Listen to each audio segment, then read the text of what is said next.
हेर्दा म तपाईहरू जस्तै छु, शारीरिक रूपमा त्यस्तो छैन। हाम्रो समाजले महिला र पुरुषलाई मात्र चिन्छ।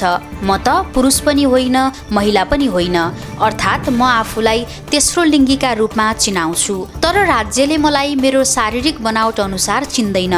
म जहाँ जान्छु त्यहाँ विभेद भोग्नुपर्छ। आइतबार सुर्खेतको वीरेन्द्रनगरमा संसदीय निगरानी र सार्वजनिक सुनवाईका सवाल पहिचान कार्यशालामा सहभागी विजया विकले कर्णाली प्रदेशसभा सदस्यहरूसँग भन्नुभयो, मलाई मेरो पहिचान अनुसारको परिचय पत्र पाउने कानुन बनाइदिनु पर्यो। युएनडीपी संसद सहयोग परियोजनाको सहयोग र कर्णाली प्रदेशसभाको सहकार्यमा संसदीय पत्रकार समाजले आयोजना गरेको कार्यक्रममा तेस्रो लिङ्गी समुदायको प्रतिनिधित्व गर्दै सहभागी भएका उहाँले आफू जस्ता नागरिकले आफ्नो पहिचान अनुसारकै परिचय पत्र र नागरिकता पाउने गरी कानुन बनाइदिन आग्रह गर्नुभयो। शारीरिक बनावट अनुसारको परिचय पत्र नहुँदा नेपाली सेनामा भर्ती हुन र निजामती सेवामा जागिर खान अप्ठ्यारो परेको गुनासो सुनाउनुभयो। मुस्लिम समुदायको प्रतिनिधित्व गर्दै कार्यक्रममा सहभागी हुनुभएका अकबर खानले वीरेन्द्रनगर 10 पिपिराका मुस्लिम समुदायले जीर्ण अवस्थामा रहेको मस्जिदमा नमाज पढ्नु परेको, ऋण सापट गरेर मद्रसा चलाउनु परेको, मृत्युपछि दाह संस्कारका लागि पनि आफ्नो समुदायले सामुदायिक वन प्रयोग गर्न नपाएको र पहाडी क्षेत्रमा बस्ने मुस्लिम समुदायले लोकसेवा आयोगको आरक्षण सिटमा प्रतिस्पर्धा गर्न नपाएको गुनासो पोख्नुभयो। उहाँले कर्णालीका मुस्लिम समुदायले लोकसेवा आयोगको आरक्षण सिटमा प्रतिस्पर्धा गर्न पाउने र दाह संस्कारका लागि सामुदायिक वन प्रयोग गर्न पाउने गरी कानुन बनाइदिन प्रदेशसभा सदस्यहरूसँग माग राख्नुभयो। अब अन्य प्रदेशहरूमा चाहिँ हेर्दाखेरि नजिकको सामुदायिक वनलाई कब्रस्तानको रूपमा चाहिँ प्रयोग गरिरहेको अवस्था छ, तर सुर्खेतको सदरमा त्यो अवस्था छैन। हामीले धेरै बिन्ती रिक्वेस्ट गरेर हामीले उपभोग गरिरहेको सामुदायिक वनमा चाहिँ हामीले रिक्वेस्ट गरेर सामुदायिक वनबाट पनि त्यो क्षेत्र तोकेर ल्याउँदा समेत पनि हामीले त्यो राख्न पाइरहेको अवस्था छैन। हाम्रो फेरि अत्यन्तै संवेदनशील जस्तो हामीले आफूलाई लाग्छ, किनभने हामीले हाम्रो बाबु बाजेको चाहिँ त्यहाँ च्यान बनाइसकेपछि त्यो चाहिँ संरक्षण गर्नुपर्छ भनेर चाहिँ हामीलाई त्यस्तो लाग्छ। जताभावी राख्न चाहिँ हामी चाहँदैनौँ। त्यो भएर अहिले पनि हामीले करिब 9 कट्टा जस्तो जग्गा खरिद गरेर सबैले चाहिँ उठाएर पैसा उठाएर जग्गा खरिद गरेर चाहिँ अहिले पनि राखिरहेको अवस्था छ।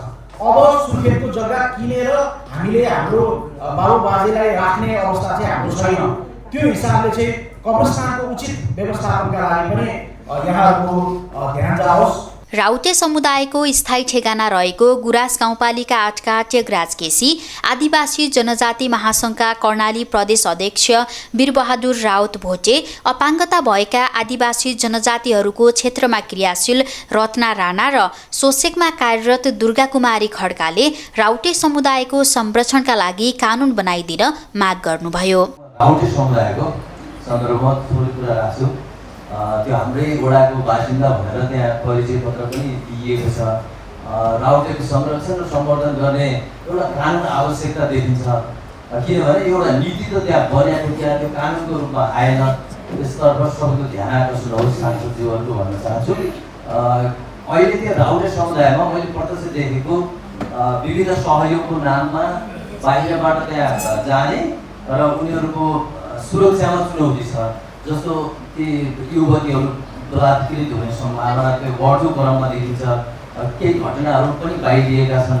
सबै उनीहरूको सहयोगको नाममा कोर्ट लगाइदिने, त्यो अखाद्य वस्तुहरू वितरण गर्ने, यसमा नियमन गर्ने खालको एउटा कानुन बन्नुपर्छ भन्ने लाग्छ।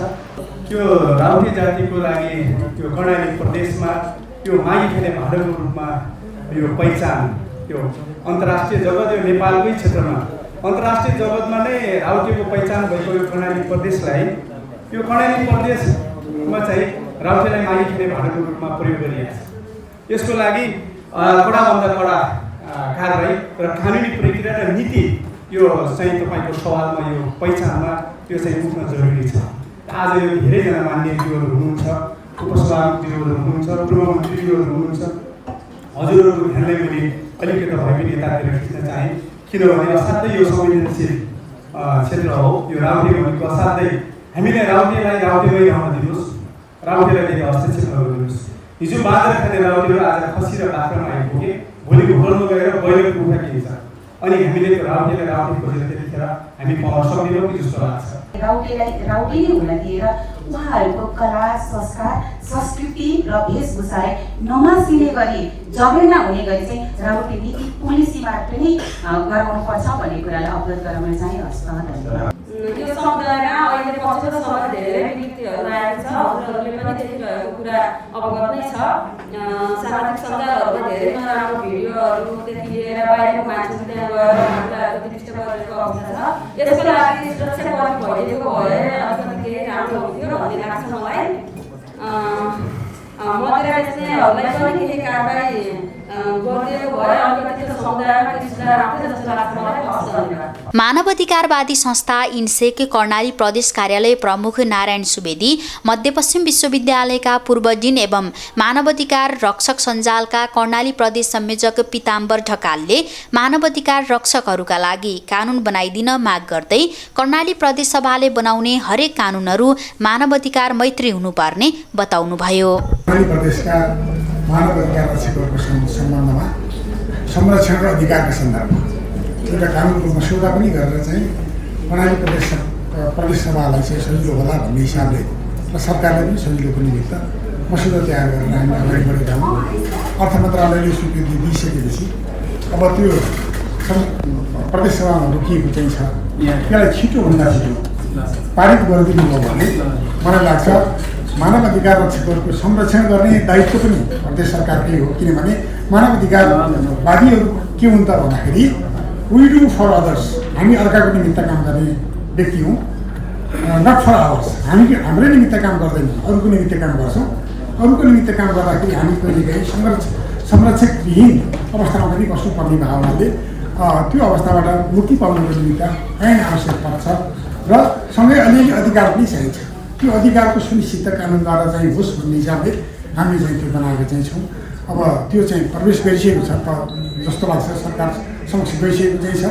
त्यसलाई मान्यज्यूहरूको समक्ष हामीले धेरै पटक अन्तर्क्रिया पनि गरिसकेका चाहिँ छौँ। मान्यज्यूहरूले प्रतिबद्धता पनि व्यक्त गरिसक्नु भएको चाहिँ छ र यसलाई चाहिँ अगाडि बढाइदिनु हुनेछ भन्ने अपेक्षा गरिरहेको चाहिँ छु। महिला तथा बालबालिका अधिकार कर्मी शर्मिला बिसी र एकल महिला संस्थाका अध्यक्ष ममता नगालले महिला र बालबालिकाका लागि छुट्टै कानुन बनाउन माग गर्नुभयो। हामीले समाज अध्ययन गरेका छौँ, हामी किताब पढेका छौँ हैन। किताब पढ्ने कुरा एउटा होला, समाज पढ्ने कुरा फेरि अर्को। समाजमा अहिले के भइरहेको छ भन्ने कुराको यहाँहरूलाई केही अवगत गराउन चाहन्छु। 10 बजे पछि यहाँहरू सुर्खेत भ्याली घुम्न अनुरोध गर्छु। 10 बजेसम्म पनि सुर्खेत भ्याली घुम्न अनुरोध गर्छु। अहिलेको युवाहरू के गरिरहेका छन्? हामीले हरित नगर या भनौँ न ग्रिन सिटीका कन्सेप्टलाई ल्याइरहँदा पार्क कस्ता बनाइरहेका छौँ हामी हेरौँ। जहाँ टिकटक भन्दा अरू बनाउन त्यहाँ अक्सिजन पुग्ने पनि छैन। टिकटक बनाउने भन्दा अन्य हाम्रो सोच छैन। या फोटो खिच्ने या पार्क बनाउने सिमेन्टेड पार्क भन्दा अरू हामीले काम गरिरहेका छैनौँ। त्यसपछि जति पनि हामीले पार्क बनाएर राखिरहेका छौँ 10 बजेपछिको रेटिङ स्टल सबै। अनि अहिलेको किशोर किशोरी के गरिरहेका छन् भन्ने कुरा अब्जर्भेसन गर्नु, उनीहरूको पोइन्ट अफ भ्यूबाट उहाँहरूलाई बुझ्नु के चाहिएको छ त भनेर बुझ्नलाई एकचोटि अब्जर्भेसन गर्नु र नीति नियममा सवालमा त्यहाँनिर नै धेरै कुराहरू आउँछन्। मैले चाहिँ यहाँ झन्डै जनगणना अनुसार चाहिँ 9 लाख को हाराहारीमा रहेको एकमै र कर्णालीमा मात्रै 11,786 अहिले हामीसँग जोडिएको, हामी संस्थागत रूपमा जोडिएको एकमैला मात्रै हामीले यदि दाबी गरिरहेका छौँ भने एकमैला सुरक्षा कोष पहिला महिला बालबालिका कार्यालय हुँदा चाहिँ हामीले यो कोष सञ्चालन गरेका थियौँ र हामीले आफैले चलाएका थियौँ। अहिले चाहिँ यो एकमैला सुरक्षा कोषमा झन्डै 9 करोड पैसा चाहिँ स्टक छ। तर प्रदेश सरकार र पालिकाले चाहिँ अहिलेसम्म यो एकमैला सुरक्षा कोषलाई चाहिँ सञ्चालन कार्यविधि तयार भएको छ तर सञ्चालन गरिरहेको अवस्था छैन। यसमा चाहिँ यहाँहरूको ध्यान आकर्षण गराउन चाहन्छु। नेवार समुदायको प्रतिनिधित्व गर्दै कार्यक्रममा सहभागी मिलन श्रेष्ठ, दलित सेवा सङ्घ सुर्खेतका अध्यक्ष टेकेन्द्र विश्वकर्मा र दलित अधिकार कर्मी मालती विकले पनि राज्यले आफ्नो समुदायलाई विभेद गरिएको धारणा राख्नुभयो। सुर्खेत उद्योग वाणिज्य सङ्घका उपमहासचिव पूर्णदेव अधिकारी, गैर सरकारी संस्था महासङ्घ कर्णालीका अध्यक्ष घनश्याम केसी, पत्रकार नन्दराम जैसी लगायत लगायतका सहभागीहरूले नागरिक मैत्री कानुन बनाउन माग गर्नुभयो। विभिन्न बाहनामा चाहिँ शिक्षामा चाहिँ शुल्क लिनु परेको अवस्था छ। यो धेरै चाहिँ गम्भीर विषय छ र यसै अन्तर्गत म अलिकति थोरै राख्न चाहन्छु। खास गरी CSO सिभिल सोसाइटी अर्गनाइजलाई हामी हेर्ने दृष्टिकोण अलिक क्लियर गर्नुपर्छ जस्तो लाग्छ मलाई। खास गरी आदरणीय व्यक्तिहरू हुन्छ हाम्रो घरमा हाम्रो छोराहरू युवा क्लब किशोरी छोरीहरू किशोरी क्लब किशोरी सञ्जाल आमाहरू आमासँग जस्ता विभिन्न चाहिँ हामी सङ्घ संस्थामा आबद्ध छौँ, हामी आइरहेका छौँ र सबै त्यसमा आबद्ध छौँ। तर पनि एउटा 20-21 वर्षका युवाहरूले एउटा युवा संस्था दर्ता गर्नु भन्दा विभिन्न झन्झटहरू रहेको छ। उसले चाहिँ ओडामा जानुपर्छ, यस नगरपालिकामा जानुपर्छ, के अरे CDO अफिसमा जानुपर्छ, करकाले विभिन्न ठाउँबाट चाहिँ धाएर गर्नुपर्छ। विभिन्न बाहनामा चाहिँ शुल्क लिएको छ, कर लागिरहेको छ। त्यसले गर्दा अहिले सजिलो वातावरण बनाउनुपर्छ जस्तो मलाई अनुभूति भइरहेको छ। सरकारवालाको गुनासो सुनेपछि कर्णाली प्रदेश सभाका उपसभामुख यशोदा नेउपाने, नेपाली कांग्रेस संसदीय दलका प्रमुख सचेतक हिक्मत बहादुर बिष्ट, एमाले संसदीय दलका सचेतक टेकराज पछाई, माओवादी केन्द्र संसदीय दलका प्रमुख सचेतक कृष्ण बहादुर जीसी, सामाजिक विकास समितिका सभापति पूर्ण बहादुर खत्री, अर्थ तथा प्राकृतिक स्रोत समितिका सभापति दक्षिणा साई र प्रदेश मामिला समितिका सभापति कल्याणी खड्काले कर्णाली प्रदेश सभाले बनाउने हरेक कानुनमा नागरिकका अपेक्षाहरूलाई सम्बोधन गर्ने प्रतिबद्धता जनाउनुभयो। हामीले प्रश्न अरूलाई गर्ने भन्दा पनि आफैलाई गर्न आवश्यक छ। म कार्यक्रमहरू प्रायःजसो कार्यक्रमहरूमा म छोड्दिनँ, जानकारी पाएसम्म म चाहिँ सहभागी हुने गर्छु। किन त भन्दा यो अरूको लागि भन्दा पनि आफ्नो लागि हो। आफूले केही गर्नु छ भने धेरै कुराहरू आफैबाट मात्रै पूर्ण भइँदैन, सबैका सुझावहरू लिनुपर्ने हुन्छ।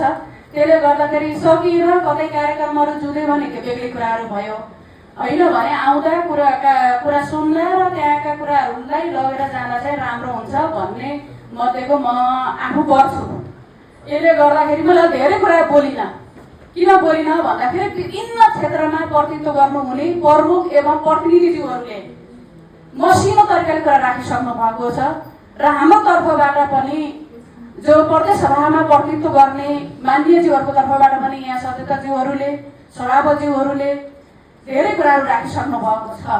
यसले गर्दाखेरि हामीसँग लामो समयदेखि सहकार्य गर्दै आउनुभएको हाम्रो आयोजक कमिटीको हाम्रो देवजीहरू हुनुहुन्छ, उहाँहरू एकदमै हामीसँग सहकार्य गरेर अगाडि बढ्नु भएको छ, बढ्नु नै हुनेछ।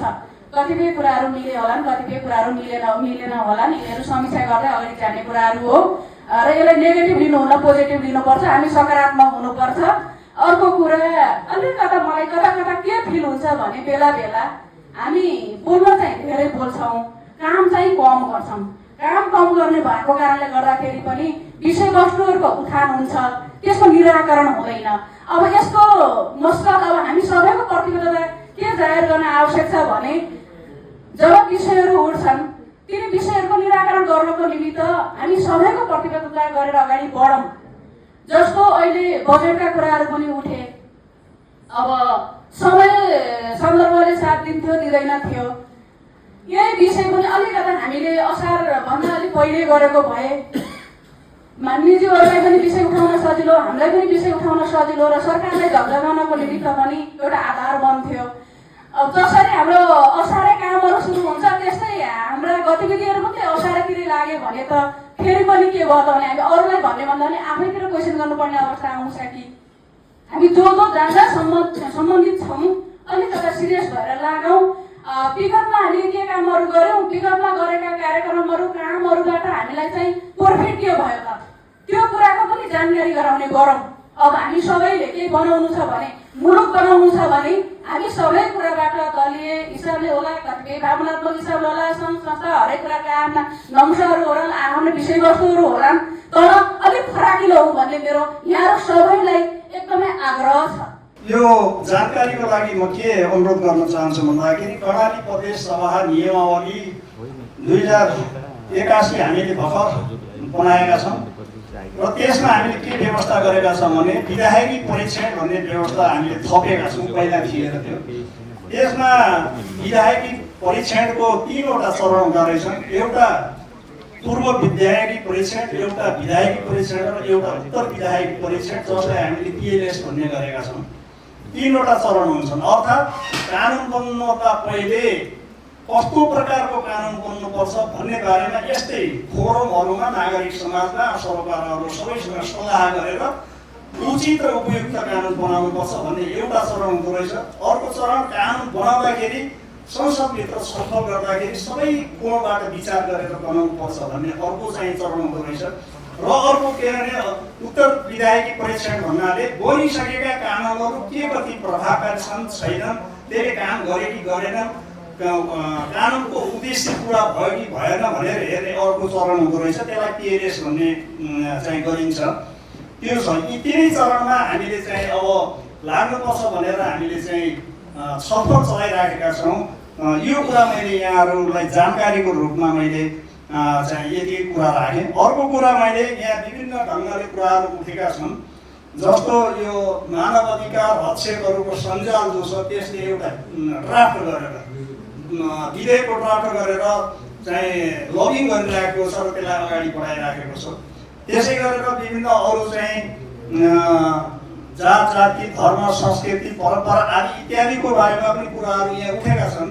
त्यसको लागि चाहिँ कर्णाली प्रदेश पर्या प्रतिष्ठान भन्ने एउटा विधेयक सरकारी विधेयकको रूपमा अगाडि बढाइएको छ र ती यावत कुराहरूलाई त्यसै भित्र राखेर त्यसलाई सम्बोधन गर्ने कोसिस गरिएको छ। यो पनि मैले जानकारीको रूपमा राखेँ। अर्को अन्तिम कुरा म के राख्न चाहन्छु भन्दाखेरि यो राउटी समुदायको राउटी जाति जो घुमन्ती जाति छ, जो फिरन्ती जाति छ र हाम्रो कर्णाली प्रदेशमा चाहिँ अक्सर कर्णाली प्रदेशमा उनी घुमन्ती जीवन बिताइरहेको छ। त्यसको बारेमा हाम्रो प्रदेश सभा के अरे चाहिँ सामाजिक समितिको सभापति कुमारबहादुर खत्री जो यहाँ हुनुहुन्छ, उहाँकै अध्यक्षतामा अस्ति मात्रै एक दिन अगाडि हामीले चाहिँ छलफल गरेर 6 गते हामीले छलफल गरेर एउटा निष्कर्ष के निकालेका छौँ भन्दाखेरि हामीले चाहिँ सरकारहरूलाई सबैका धारणाहरू बुझेर त्यो जातिको वस्तुगत अवस्था के कस्तो छ त्यसको अवलोकन गरेर अब हामीले चाहिँ उनीहरूको जातिको लागि पनि एउटा बिल तयार गर्ने, एउटा विधेयक तयार गरेर त्यो विधेयकलाई सकेसम्म सरकारले नै ओनरसिप लिएर सरकारी बिलको रूपमा ल्याउने कोसिस गर्ने।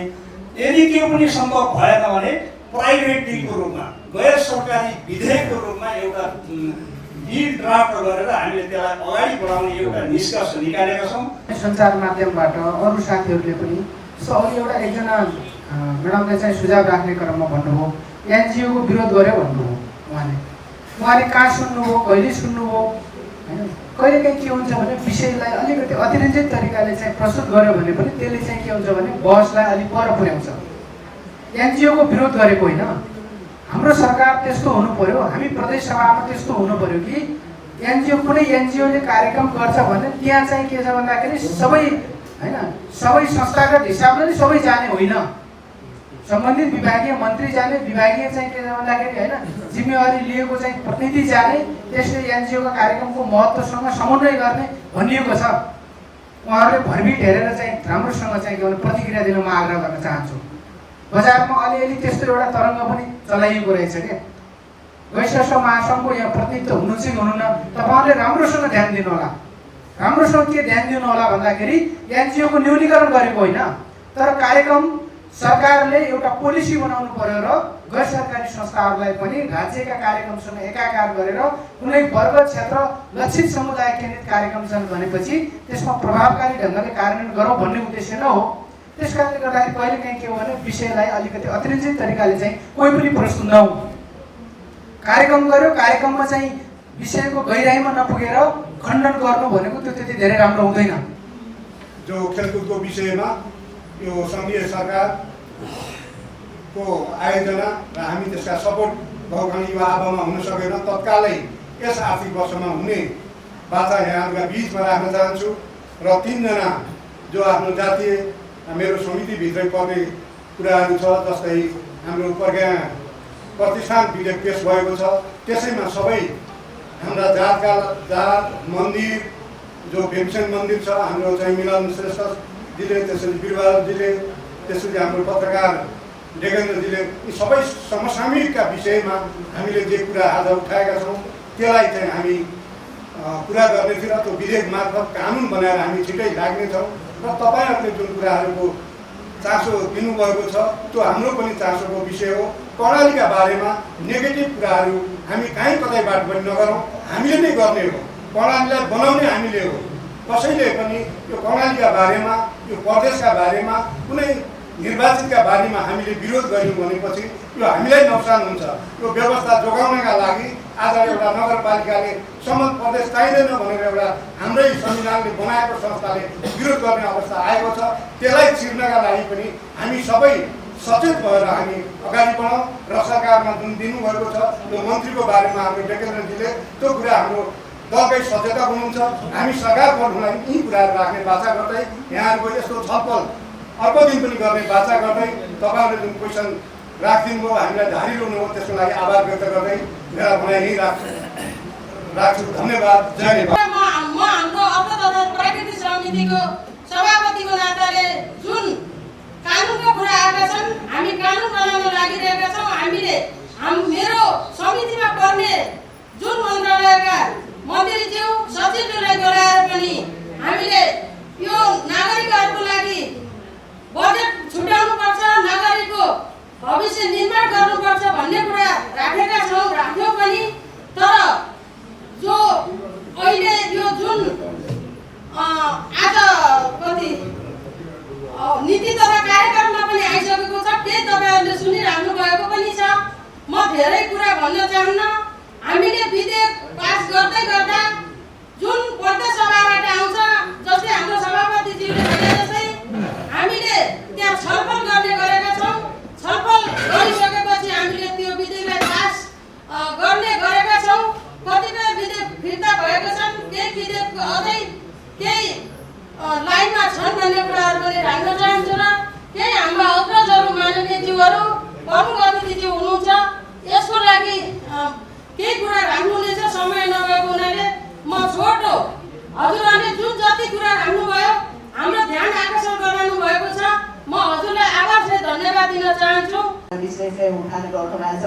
यो असाध्यै संवेदनशील हाम्रो यो आम कर्णालीको मात्रै नभएर संसारले पनि त्यो कुरालाई एकदम सम्बोधन गर्ने र एकदम आत्मस्पर्शी कुरा चाहिँ राख्नु भएको छ। त्यो कुरा सरकारले नीतिगत रूपले सम्बोधन गर्ने गरिकन ल्याउनुपर्छ। यसको आवाज आजै पनि यो फोरममा आज सशक्त रूपले सञ्चालीकरणको रूपमा अगाडि आउनुपर्छ र विभिन्न दबाव समूहका मार्फत विभिन्न निकायहरूलाई, स्थानीय सरकार छ, सङ्घीय सरकार छ, प्रदेश सरकार छ, तिनैवटा सरकार मार्फत यसलाई सम्बोधन गरेर अगाडि बढाउनु पर्छ भन्ने कुरा छ। यसै गरी सबै महत्त्वपूर्ण अहिले द्वन्द्व प्रभावित हाम्रो नकाल म्यामले पनि राख्नु भएको छ। द्वन्द्व प्रभावित कुराहरू थुप्रै रूपले हामीले उठायौँ। थुप्रै विषयहरू हामीले सँगै टिआरसीका कुराहरू पनि अन्तर्राष्ट्रिय दस्तावेजहरू पनि निर्माण भएको छ। अहिले नेपालले एउटा कुनै पनि अन्तर्राष्ट्रिय रूपमा हामी कहीँ न कहीँ अन्तर्राष्ट्रिय सम्झौतासँग हामीले मानव अधिकारका विषयमा थुप्रै विषयहरूमा सम्झौता गरेका छौँ। तिनी सम्झौतालाई नेपालमा कार्यान्वयन, नेपाली कानुनमा नकार्यान्वयन गर्ने र हामी पछि राष्ट्रको रूपले भूमिका खेल्ने कुरामा कहीँ न कहीँ ल्याक्सेस भएका छन्। तिनी ल्याक्सेस पुरा गर्नको लागि पनि हामी आम रूपले सञ्चाल मार्फत, सञ्चालीकरण मार्फत सरकारहरूलाई दबाब दिने तरिकाले हामी अगाडि बढिरहेका छौँ र कर्णाली सरकारले पनि त्यो कुरालाई सम्बोधन गर्ने गरी हामी पनि त्यहाँ प्रतिनिधित्व गरेका छौँ र सरकारलाई पनि हामीले प्रदेश सभा मार्फत खबरदारी गरिराखेका छौँ र सदनमा कुरा उठाएको छौँ, सडकमा कुरा आएको छौँ, तपाईँहरूको बिचमा आएर फोरममा कुरा उठाउने सवालका विषयमा हामीले फोरममा कुरा उठाइराखेका छौँ र प्रतिबद्धता गरिराखेका छौँ र बाँकी कुरा अझै पनि तपाईँहरूको बिचमा आएर यी सवाललाई सम्बोधन गर्ने, आफ्नो तहबाट गर्न सक्ने प्रयत्न चाहिँ हामीबाट भइरहनेछ। प्रदेश महिला समिति एउटा कानुन निर्माण गर्ने समिति भएकाले यस्ता खालका कानुन समितिमा आइसकेपछि समितिले गर्नुपर्ने सम्पूर्ण प्रक्रिया पुरा गरेर कानुनलाई कार्यान्वयन गर्ने तहसम्म हाम्रो महत्त्वपूर्ण भूमिका रहनेछ र कर्णाली सरकारलाई हामीले त्यो तरिकाले अगाडि बढाउने खालको एउटा प्रतिबद्धता जाहेर गर्दै